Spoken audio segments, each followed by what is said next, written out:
지난 주간에는 우리가 아주 귀한 생명의 그러한 말씀에 대해서 살펴봤습니다. 하나님이 모든 만물을 말씀으로 지으시고 또 그 만물이 말씀과 함께 있을 때 살아있다. 그래서 하나님을 떠나면 죽음이요. 하나님이 함께 하셔야 생명이다. 절대 우리는 어떠함으로 생명이 아니라 바로 주님이 함께 계심으로 내 자질이 아니라 언제든 주님이 떠나시면 우리는 그 순간 생명이 아닙니다. 그러면 우리가 어찌 내가 생명이고 영생이라고 그렇게 확신하고 또 고백하겠습니까? 그것은 다른 게 아닙니다. 주님이 나를 떠나지 아니하시리라는 그러한 믿음인 것입니다. 주님이 나를 떠나지 아니하시리라는 그런 믿음이지 내가 어떠하여 그래서 이제 나는 영생이다. 그렇게 보는 것이 아닙니다. 이것은 완전히 우리의 시각을 바꾸게 하는 것입니다. 우리 기독교인들은 영생을 말하지고 또 우리가 거듭남을 말하고 성도의 견인 또 끝까지 이끄시는 하나님의 불가항력적인 은혜를 말하던데 그것은 다름이 아니라 항상 나와 함께 계시는 그 은혜를 이야기하는 것입니다. 빛에 대해서도 지난 주간에도 역시 우리가 말씀을 나눴습니다. 말씀 안에 생명이 있고 그 생명이 사람들의 빛이라. 이 빛은 빛 그 자체는 하나님이십니다. 우린 빛의 자녀다라고 할 때 하나님이 주님 안에서 우리 안에 계시죠. 주님이 우리 안에 하나님의 일하시는 방식은 제2 하나님이시므로 바로 성자 하나님이 우리 안에 빛이심으로 우리가 빛이지 절대 우리는 스스로 빛이 될 수 없습니다. 여기에서 기독교 신학이냐 아니면 이방 철학이냐 아니면 신비 종교냐 수행 종교냐가 다 판가름 나는 것입니다. 우리는 주님께서 빛으로 내 안에 계시기 때문에 그 빛을 비추는 한에 있어서 생명이지 내가 스스로 빛이 되는 것은 절대 새하늘과 새 땅에 마지막 영화롭게 될 때도 내가 스스로 빛을 비추는 거 아닙니다. 보좌의 주님이 계심으로 찬양이 되는 것이지 찬미도 스스로 드리는 게 아닙니다. 그래야 우리는 영원히 피조물이요. 피조물로서 최고의 복을 누리는 그게 바로 영화죠. 우리가 신과 같이 되는 것이 아니다. 주의 말은 주의 말씀 또 주의 일을 주님께서 친히 행하시는데 아들을 보내셔서 죽기까지 복종하심으로 하나님의 일을 행하십니다. 하나님의 일은 알파의 오메가 처음부터 끝까지 다 하나님이 하시는 것이죠. 주님을 보내신 것도 또 그 주님을 통하여 성령을 우리에게 임하게 하시는 분도 또 성령의 강권적인 역사로 알게 하시고 고백하게 하시고 또 날마다 변화되고 살게 하시는 것도 심지어 소망을 갖게 하시는 것도 다 하나님이 하시는 것이죠. 하나님이 하시되 우리 인생에 하나님이 하나의 몫을 남겨두시는데 그것을 우리는 크게 증인이다 이렇게 말하는 것입니다. 마르투스 바로 증인이다. 땅 끝까지 증인이 되라. 주님이 다시 오실 이제 재림의 약속을 가지고 승천하시면서 증인이 되라. 이 땅에서 우리가 바로 증인이 돼야 되는데 이 증인이 뭐냐? 바로 하나님께서 다 이루신 것을 아들을 통하여 다 이루신 것을 먼저 우리가 누리고 그리고 그것을 세상을 향하여 선포하는 것입니다. 기독교 진리는 내가 그것을 먼저 아멘하지 않고는 결코 전할 수 없습니다. 내가 먼저 고백하지 않고는 결코 전할 수 없습니다. 세상 진리는 내가 그것을 회의하고 그것을 확신하지 않아도 잘 전할 수 있습니다. 그러나 우리 기독교의 진리는 그래서 특별히 우리는 교사다 또 다른 이름도 쓸 수 있지만은 지도자다 이런 이름도 쓸 수 있지만은 특별히 이 증인이라는 이름을 쓰는 거예요. 이 증인이라는 이름은 뭐냐? 내가 그것을 고백하고, 예?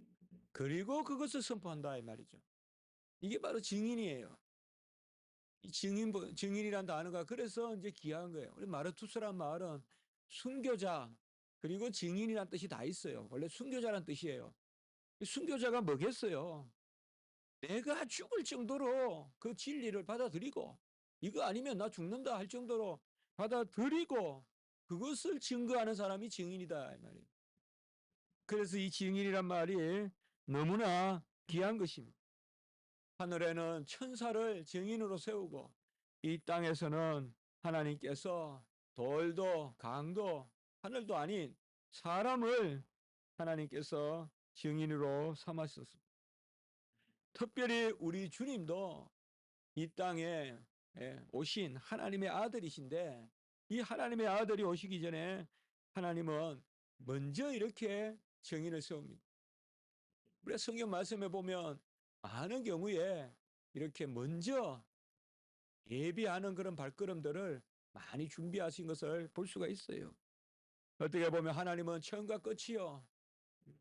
우리는 과거에서 현재로 계속 내려오는 흘러가는 지향하는 시간관을 가지고 있지만 하나님의 시간은 그저 동시에 모든 것을 아시는 분이시기 때문에 하나님은 꼭 무슨 일을 행하실 때 미리 미리 보시고 그 전에 말씀하시는 그래서 보내심을 받은 사람이 있다 6절에 보면 하나님께로부터 보내심을 받은 사람인데 이 보내심을 받은 사람이 바로 7절에 보면 빛에 대하여 증언하고 빛에 대하여 증언하고 오늘 마지막 8절에 보면 자신은 빛이 아니요 빛에 대하여 증언하러 온 자다. 이것은 아주 귀한 진리, 구속의 진리를 담고 있다. 아까도 말씀드렸지만 우리는 아무리 해도 빛이 될 수 없어요. 세례 요한만 그런 것이 아니라 빛은 오직 예수 그리스도께서 빛이시다. 세례 요한은 말라기 4장 5절에 보면 보라 여호와의 크고 두려운 날이 이르기 전에 내가 선지자 엘리야를 너희에게 보내리니 구약의 마지막 선지서 말라기에서 그렇게 사실상 이스라엘 백성에게 엘리야를 보낸다는 그러한 약속으로 구약의 선지자의 그러한 예언의 말씀이 그치죠. 그래서 구약 백성들은 소위 중간기 바로 주님이 오시기 전에 구약이 이제 구약의 그러한 연관된 예언의 말씀이 폐하고 계속 엘리야를 기다리는 거죠, 지금. 엘리야를 기다리는. 그래서 이 엘리야가 바로 세례 요한으로 이렇게 보는 것입니다. 엘리야와 세례 요한의 시대는 많은 유사함이 있어요. 많은 유사함이 있어요. 이방의 간섭이 많았다는 점도 있고 또 여러 가지 또 왕도 보면 상당히 폭정을 행하는 아합왕과 그리고 헤롯 대왕. 이 헤롯은 우리가 이스라엘 가보면 보통 인물이 아니에요. 영국으로 말하면 헨리 8세쯤 되는 사람이에요. 아주 그래서 곳곳에 흔적이 있고 대단한 머리고 대단한 용맹이고 어떻게 사람이 참 감당하기 어려운 그런 사람이 헤롯 대왕이라는 사람이에요. 보통 사람이 아니에요. 예. 근데 아합도 그랬어요. 아합도. 예. 아합도 아주 사실 세속적으로 보면 아합은 대단한 왕이었어요. 세속적으로 보면. 그러나 하나님 보시기엔 아무것도 아니죠. 하나님 보시기엔 아무것도 아니에요. 그저 처참한 죽음을 죽을 그러한 우상을 끌어들이고 아내를 이상한 사람을 둬서 그렇게 나라를 망치는 죽음이 되는 거예요. 아합 이 시머리 오머리 그 가정 다 이제 아합이 아니에요. 아합이 무엇보다도 엘리야 시대와 아합 시대의 공통점은 이 진리와 비진리의 싸움이다. 그렇게 한번 우리가 생각해 볼 수가 있어요. 엘리야의 가장 큰 주제는 바로 뭐예요? 진리와 비진리의 싸움이에요. 그 크라이막스가 갈멜산이잖아요. 무엇이 진리냐 이거죠. 온갖 세상에 전부 다 내가 선지자다 하면서 나서는데 알고 보면 전부 바알과 아세라 이 엘리야만이 하나님의 능력 있는 일꾼이, 그가 기도하면 비가 내리고 또 기도한 적 비가 내리지 않기도 하고, 그게 바로 엘리야 아닙니까? 예. 바로 이거예요. 오늘도 빛에 대한 증인이다. 빛이 뭐예요? 진리잖아요. 생명이잖아요. 그래서 새로운 이 시대에도 진리와 비진리가 다투는 시대. 우리가 에덴 동산에서도 보면 비진리가 이기죠. 거짓이 이기죠. 마찬가지입니다. 하나님께서 보내신 사람 세례 요한은 바로 이사야 52장 7절에 보면, 이사야도 53장에 52장 말미로부터 53장에 우리가 알다시피 바로 메시아 예언을 담고 있잖아요. 너무나 우리가 잘 아는 그런 그리스도의 종된 그런 노래를 담고 있는데, 거기도 보면 그리스도가 오시기 전에 먼저 예비한 발이 있다. 이사야 52장 7절에 보면 크고 두려운 날이 이르기 전에 복된 소식을 전하는 아름다운 발로. 사실 우리가 크고 두려운 날이다. 성경에서 이러한 표현은 종말적인 표현인데요. 우리는 이것을 항상 평강 가운데 받아들이면 돼요. 주님이 오시는 날을 이렇게 많이 표현해요. 주님이 처음 오시는 그러한 성육신, 그때도 구약시대 때 크고 두려운 날, 이것은 그게 두 가지예요. 마지막 종말을 뜻한다고 봐도 돼요. 이사야 52장의 크고 두려운 날은, 그리고 예수님 오시는 날도 크고 두려운 날로 봐도 돼요. 사실 세상은 하나님의 아들이 오시는 것에 대해서 기본적으로 두려워해요. 두려워해요. 세상은 하나님의 임재를 두려워한다고요. 그래서 크고 두려운 날이 이르기 전에, 바로 예수님이 오시기 전에 복된 좋은 소식을 전하는 발로 이렇게 세례 요한을 세웠습니다. 우리도 사실상 크게 하나님이 일을 일으키실 때 먼저 예비한 발들을 이렇게 두십니다. 이것을 우리가 깨어서 기도하고, 새로운 시대, 언제든 하나님은 개혁을 요구하시므로 이 한국교회 개혁도 위해서 기도해보고, 저도 참 어젯밤에 이렇게 기도하면서, 하나님, 제가 이걸 계속 해야 됩니까? 계속 해야 됩니까? 어느 큰 교회 청년들 모인 데서 한번 전하면 안 됩니까? 굳이 이렇게 예, 알지도 못하는 분들, 또 각양각색의 분들 어떻게 가르쳐야 될지도 모르겠고, 앞에 서면 이분은 목사라 그러고 저분은 또 평신도고 또 연세도 있고, 이거 어떻게 해야 되냐? 원래 기본적으로 여러분들 이제 나중에 서보시면 알지만, 안에 서면요 그 사람들이 다 보인다고요. 한 사람 한 사람 다 신경 쓰이는 거예요. 이 사람 만족시키면 저 사람이 안 되고, 저 사람 만족시키면 이 사람이 안 되고, 굳이 이럴 필요 있느냐? 어디 큰 교회, 저 사랑의 교회도 제가 몇 번 갔고 했지만은, 어디 저 강남교회나 이런데 청년들 많이 모여 있는 데 가서 그냥 성경교리 정의 아카데미 가르치는 게 좋지 않을까? 하나님 무슨 뜻이 있어서 이렇게, 정말 저도 힘들거든요. 준비하기도 힘들고 참 준비하는데 두려움도 있고. 그러나 마음속에 위로가 있는 것은, 하나님은 이 큰 일을 이루시기 전에 이러한 먼저 사람의 예비한 발을 쓰신다. 그래서 분명히 하나님이 귀한 뜻이 있을 것이다, 이런 생각을 해봅니다. 우리가 성경에 보면 꼭 이 세례 요한의 이야기가 나와요. 왜 이렇게 꼭 필요한가, 세례 요한의 이야기가. 그냥 예수님이 이렇게 하면 되는데 말이죠. 우리가 평소에 성경을 이야기할 때 굳이 세례 요한 이야기 안 하잖아요. 그러나 새 복음서, 오늘 요한 복음과 마찬가지로 네 복음서에 전부 다 우리가 알다시피 세례 요한의 이야기가 다 등장해요. 세례 요한의 이야기가 다 등장합니다. 그리고 사도행전 10장 37절에 보면 베드로가 고넬료 집에서 한 설교에도 보면 예수님만 말씀하면 될 텐데 세례 요한의 이야기가 있어요. 세례 요한으로부터 예수의 때에 이렇게 되는 거예요. 그러니까 세례 요한이 증거했다.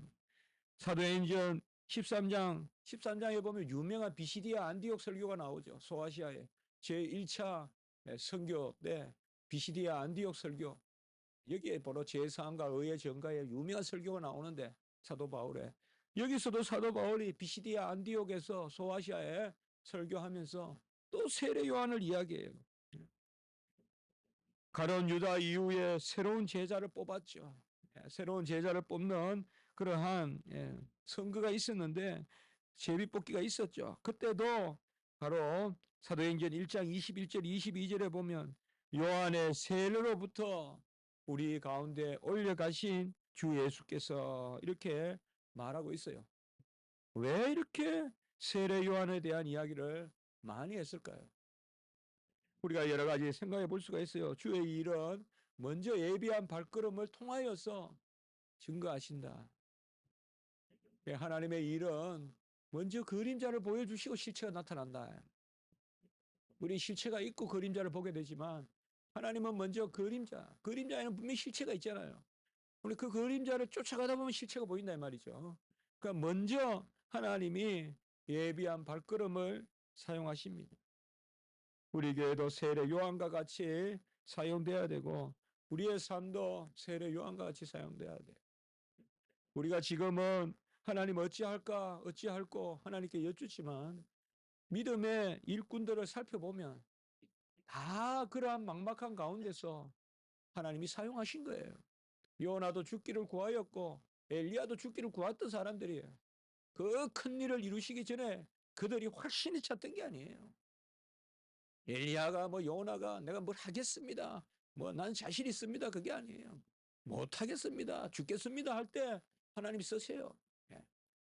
바로 세례 요한과 같이 하나님이 우리도 먼저 보내시고 그리고 세례 요한의 기사가 왜 중요하냐? 그게 오늘 후반부의 말씀이에요. 바로 두 가지예요. 증언하여서 7절에 보면 모든 사람이 믿게 하려 함이라. 믿게 하려 함이라. 세례 요한의 증언을 통하여서 모든 사람이 믿게 하려 함이라. 우리 주님은 스스로 믿게 하시지만은 사람들의 증언을 통하여서 믿게 하십니다. 그래서 순교자도 두시고 복음 전하는 자도 두시고 사도도 두시고 목사도 두시고 바로 믿게 하려 함이라. 오늘 7절 후반부에 우리가 지난 주간에 말씀을 보았지만 요한복음 20장 31절에 보면 왜 이 복음서를 기록하였느냐? 주가 예수 그리스도시라는 것, 하나님의 아들이시여 예수 그리스도라는 것을 믿게 하려 함이라. 상당히 요한복음에서 믿게 하려 함이라이 중요하거든요. 나 같은 죄인을 사용하셔서 또 다른 사람들이 믿게 하려 함이라. 그래서 하나님은 우리 사람을 사용하십니다. 나는 증언하러 왔다. 테스티모니 증언하러 왔다. 자신이 보고 믿고 확신한 바를 전하여서 다른 사람을 자신의 자리에 세우는 것 이렇게 제가 한번 정리해 봤어요. 증언은 뭐냐? 너무 쉬운 정의일지 몰라도 자신이 보고 믿고 확신한 바를 전하여서 다른 사람을 자신의 자리에 세우는 것 이게 증언이에요. 다른 사람을 내 자리에 세우라 이 말이죠. 나는 안 믿으면서 나는 충실하지 않으면서 충실하라 하지 마라 이 말이죠. 그건 증언이 아니다 이 말입니다. 증언은 내가 보고 듣고 믿은 것을 증거하여서 다른 사람이 내 자리에 올 수 있도록 만들어주는 것. 그래서 신앙의 계대가 연결되는 것. 바울이 믿고 디모데가 믿게 되는 것. 연결이 되는 것. 사도 요한이 믿고 그리고 폴리갑이 믿고 그리고 그 에베소 교회의 계대가 이어지는 것. 이렇게 이어지는 것. 바로 우리 스승을 보니까 내가 저 자리에 가야 되겠다. 엘리사가 엘리야의 자리로 나아가는 것. 이것이 바로 증언입니다. 그래서 증인이 된다는 거 이것은 어떻게 보면 최상의 가치라고 볼 수 있어요. 요새 서구에 가보시면 또 유학도 가보시고 하면 본인은 안 믿으면서 믿으라 하는 사람 많다 이 말. 학문이라는 게 참 이게 묘한 거거든요. 속이는 거예요. 그래서 계속 도서관에 책 속에 파묻혀 있다 보면 나도 모르게 이상해져요. 그게 뭔가 압니까? 나는 동의하지 않으면서 다른 사람은 자꾸 동의하게 만드는 건 그건 증인이 아니에요. 그건 증인이 아니에요. 항상 목회자도 이거 조심해야 돼요. 나는 그냥 말씀으로부터 멀리 방관자가 돼 있고 다른 사람은 그 말씀 안에 자꾸 끌어들이려고 하고 이럴 수가 있어요, 사실. 그러니 정말 힘든 거예요, 이게 목회자가. 정말 힘들어요. 전하면서 자기는 네가 나를 주여 주여 선지자 노릇도 하고 해도 나는 도무지 너를 모르겠다는 이게 난 주님의 말씀이 아니에요. 제가 가르치고 전해보니까 알겠어요. 그래서 목사와 이 말씀 전하는 사람은 필히 좀 기도가 필요해요. 필히 자기 자신을 돌아보는 게 필요해요. 그래서 쭉 끌려가다 보면 자기 자신을 잃어버려요. 자기 자신을 잃어버려요. 이건 정의는 그게 아니에요. 정의는. 같이 한번 해봅시다. 제가 이렇게 썼습니다. 같이 한번 같이 한번 해봅시다. 죽음을 증언하는 자는 죽음을 각오해야 한다. 우리가 증거하는 것은 죽음이에요. 예수님의 죽음이에요. 예수님의 죽음을 증언하는 사람은 죽음을 각오해야 돼요. 이게 바로 증언 혹은 증언하는 자, 증인의 그러한 모습인 것입니다. 주의 종으로 부름을 받은 것은 단지 말로 하는 것이 아니라 베드로전서 2장 20절에 보면 선을 행함으로 고난을 받고 참으면서 증언하는 거예요. 절대 하나님의 말씀은 영화롭게 증거될 수 없어요. 언제는 영화롭게 고강 대실에서 대접받으면서 그것은 중국 철학자들이나 하는 이야기예요. 그것은 제자 백가들이나 하는 거지 우리 기독교 증인들은 그렇게 중국의 철학자들은 제후들이 불러다가 먹여가면서 방을 주고 그들의 지혜를 구했어요. 똑똑한 이야기예요. 똑똑한 사람이에요. 우리가 봐도. 사람 하나 잘 데려다 놓고 그 사람한테 잘 먹여가면서 지혜를 묻는 거예요. 전쟁을 할까요? 말까요? 세금을 얼마 거둘까요? 말까요? 그 사람들은 계속 책만 읽으면서 그 이야기 해주는 거예요. 이게 책사예요, 책사. 그러나 정의는 그게 아니에요. 절대 영화가 없어요. 왜요? 세상을 향하여 못 박힌 예수님을 증거하는 것이기 때문에 예수님을 증언하는 것은 항상 고난이 따르고 오래 참음이 있어야 전할 수 있습니다. 안 됩니다. 안 됩니다. 쭉 그냥 두 손을 들고 환영하면서 맞이할 것 같아도 절대 아닙니다. 하나님의 말씀은 공기부터 부딪히는 거예요. 공기부터 부딪히는 거예요. 어떤 사람이 거여가는 것이 아니라 내가 말씀을 전하면 이 공기부터 부딪히는 거예요. 그게 바로 하나님의 말씀을 전하는 사람들이에요. 주를 위해 고난의 정점이 바로 복음을 위하여 고난받는 것이고 베드로전서 2장 21절 바로 이어지는 말씀에는 우리가 부르심을 받은 것은 생명을 살리는 복음을 전하기 위한 것이다 라고 이렇게 말씀하고 있습니다. 하나님이 우리를 증인으로 삼은 것은 우리로 말미암아 예수님을 믿게 하려 하시려고 하나님이 증인으로 삼으셨습니다. 오늘날 우리가 다시 이 증인이라는 이름을 많이 찾아야 돼요. 10년, 20년 전 제가 신학교 다닐 때만 해도 이 증인이란 말이 상당히 많았는데 요새는 증인이란 말보다는 그저 그냥 누리는 거, 주 안에서 기뻐하는 자, 요새는 행복이란 단어 참 답답해요. 뭐가 그렇게 부족해서 행복하는지 모르겠어요. 예? 아주 답답해요. 예. 성도들은 좋아하겠지만은 그거는 그렇게 길게 가지 못해요. 그렇게 길게 가지 못해요. 좀 행복 이야기 안 했으면 좋겠어요. 무슨 해피니 이런 게 무슨 어디 있습니까 우리 교리에. 무슨 또 지금 행복하다 해피 나우니 뭐 아니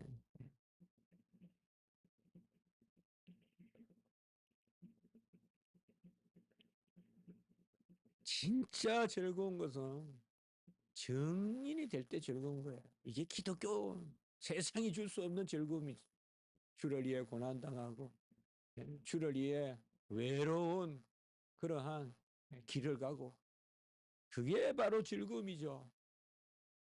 세상의 즐거움에 미련이 남아 있어서 더 가져야 즐겁고 더 건강해야 즐겁고 그 수준에서만 계속 이야기하면 나중에 세상을 떠날 때는 그 불행을 어찌할 거예요. 아무것도 못 가져가고 그냥 떠날 때 그 불행은 어떻게 설명할 거예요? 이 세상이 행복의 끝이라면 떠나는 불행을 어떻게 이야기할 거예요? 이 세상에서 하늘나라 바라보고 죽음을 증거하는, 죽음을 두려워하지 않고 정인이 될 때 떠나는 것이 유익이고 주를 만나는 소망 가운데 떠난 거야. 다 죽음을 준비해야 돼 우리는. 오늘 세례 요한은 빛이 아니라고 이야기했어요. 계속 제가 말씀드립니다. 우리는 빛이 아닙니다. 주님이 빛이고 빛이 함께 계심으로 우리는 빛이라는 대접을 받을 뿐이지 절대 우리는 빛이 될 수 없어요. 절대 빛이 될 수. 밤에 달이 해를 비추듯이 우리가 절대 스스로 빛이 될 수 없습니다. 주님 떠나시면 아무것도 아니에요 우리는. 그러나 주님 떠나지 아니하세요. 주님 떠나지 아니하세요. 그렇다고 내가 빛이라 그래도 또 안 돼요. 나는 비추는 사람. 그것을 빛의 자녀라고 불러주시는. 여기에 아주 귀한 진리가 들어 있습니다. 그래서 세례 요한의 이야기를 계속 하지 않느냐. 중요하게 여기지 않느냐. 세례 요한이 먼저 참 길을 예비하고 약속된 엘리야로 와가지고 목이 베어서 헤로디아 그 목이 베어서 처참하게 죽었지만은 그의 행적도 중요하지만 중요한 것은 바로 이 복음의 진수다 이 말이죠. 우리는 빛이 아니다. 빛을 비추는 사람이고 빛을 비출 뿐만 아니라 빛을 증언해야 된다. 빛을 증언하는 사람은 먼저 빛을 비추어야 된다. 이것이 증언과 세상의 교사와 다른 것이다. 오늘날 교사들도 우리 복음을 전하는 목사님들도 이런 것이 돼야 돼요. 교사들도 정말 학생을 내 자리에 세울 그 교사가 돼야 돼요. 보고 믿고 확신한 그것을 증거하고 그 사람을 내 자리에 세우려고 하는 그게 교사가 돼야 돼요. 그게 바로 우리 목회자가 돼야 돼요. 두렵고 떨림이 있습니다. 그러나 하나님의 은혜가 있으면 이루실 줄 믿습니다. 땅 끝까지 증인이 되라고 했습니다. 우리는 다 내가 되는 것이 아닙니다. 주의 말씀은 약속을 담고 있으므로 땅 끝까지 증인이 되라. 내가 너희들을 증인 삼아 주겠다. 그러니 너무 우리가 공로 아니라고 하는 이 오직 은혜의 그러한 복음을 전하는 자들이 복음 전하는 것은 내 공로로 하겠어요.